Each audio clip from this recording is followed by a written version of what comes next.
Okay السلام علیکم.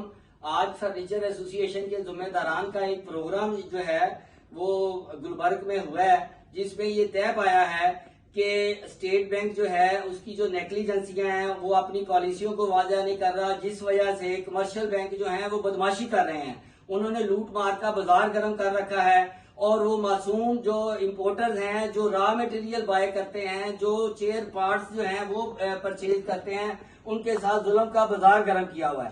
اور اس کے ساتھ ساتھ اسٹیٹ بینک کے اندر ایسی نیگیٹو ٹیم بیٹھی ہوئی ہے کہ جن کو یہ شعور نہیں ہے، انہوں نے ہمارے پارٹس کے جو ایچ ایس کوڈ ہیں اس کو اٹھا کے فنش گڈ میں ڈال دیا ہے. تو ہماری اقتدار کے جو ایوانوں میں بیٹھے ہوئے ہیں ان سے گزارش ہے اور اسٹیٹ بینک کے گورنر سے گزارش ہے کہ آپ ہمارے ایچ ایس کو ٹھیک کریں تاکہ ہماری انڈسٹری سے وابستہ لاکھوں لوگ جو ہے وہ بے روزگار نہ ہوں.